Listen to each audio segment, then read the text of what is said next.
रूस के राष्ट्रपति व्लादिमीर पुतिन ने प्राकृतिक गैस की खरीदार देशों को नया फरमान सुनाया है और कहा कि अब गैस के लिए भुगतान रूसी रूबल में किया जाना चाहिए। पुतिन ने कहा कि कई पश्चिमी देशों ने रूस की संपत्ति को गलत तरीके से फ्रीज कर दिया है। साथ ही कहा कि ये रूस तय समझौते के मुताबिक प्राकृतिक गैस की आपूर्ति करता रहेगा। पुतिन ने कहा कि बैंक ऑफ रूस इस तरह के लेन देन के लिए 1 हफ्ते के भीतर नियम बना लेगा। पुतिन ने अपनी अर्थव्यवस्था को गति देने के लिए शीर्ष सरकारी अधिकारियों के साथ बैठक भी की है।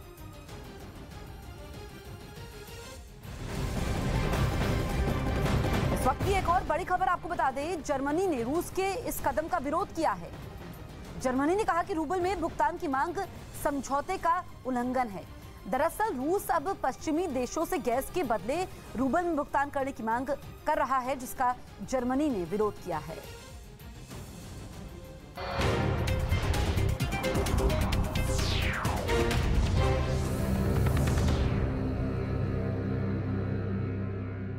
किया था।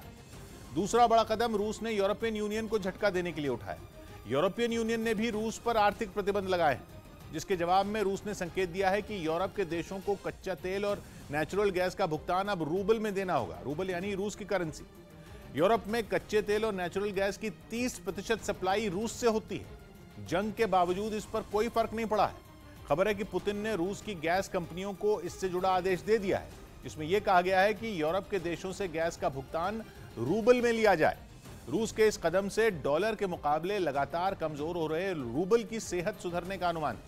दूसरी तरफ यूरोप के देशों की रूबल हासिल करने के लिए रूस के बैंकों पर लगाए गए प्रतिबंधों में ढील देनी होगी।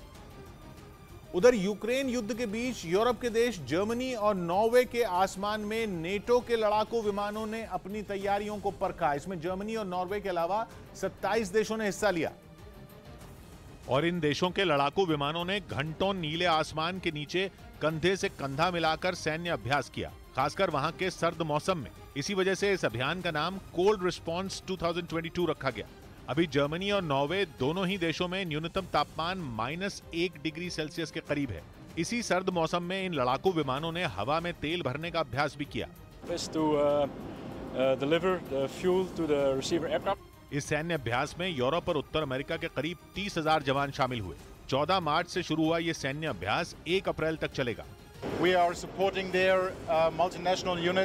हालांकि इस ट्रेनिंग का समय यूक्रेन युद्ध से पहले ही तय हो गया था, लेकिन इस अभ्यास का मकसद ये बताना भी था कि नॉर्वे समेत नेटो के सभी सदस्य देश किसी भी बाहरी खतरे से निपटने के लिए हमेशा तैयार हैं। वहीं पोलैंड ने इशारों में यूक्रेन को नेटो में लाने की वकालत की। जेलेंस्की को नेटो शिखर सम्मेलन में संबोधित करने के लिए आमंत्रित भी किया गया। एक दिन पहले ही जेलेंस्की ने नेटो से कहा था कि वो साफ साफ बताए कि यूक्रेन नेटो का हिस्सा बनेगा या नहीं, जिसके अगले ही दिन पोलैंड ने इशारा किया कि वो चाहता है कि यूक्रेन को नेटो का हिस्सा बनाया जाए। पोलैंड के राष्ट्रपति आंद्रेई दूदा रोमानिया की राजधानी बुकारेस्ट पहुंचे थे, जहां उनकी मुलाकात वहां के प्रेसिडेंट से हुई, जिसके बाद हुई प्रेस कॉन्फ्रेंस में उन्होंने इशारों में दिल की बात कह दी। आंद्रेई दूदा ने नेटो को सलाह दी कि वो यूक्रेन में जंग के बाद अपना नजरिया बदले। Potrzebna jest nowa koncepcja NATO i dlatego to nasze spotkanie przed najbliższym szczytem NATO, który odbędzie się za 2 dni w Brukseli, jest tak bardzo। इससे पहले पता चला कि जेलेंस्की को विशेष नेटो शिखर सम्मेलन संबोधित करने के लिए आमंत्रित किया गया है। वो इस सम्मेलन में वीडियो कॉन्फ्रेंसिंग के जरिए अपनी बात रखेंगे, जबकि एक दिन पहले खबर आई थी कि जेलेंस्की ने नेटो को खरी सुनाई थी और एक इंटरव्यू में कहा था कि नेटो यूक्रेन को अपना हिस्सा इसलिए नहीं बना रहा क्योंकि वो रूस से डरता है। ओदेसा में सैकड़ों लोग समंदर के किनारे रूसी नौसेना के हमले का जवाब देने के लिए तैयारी करते दिखाई दिए।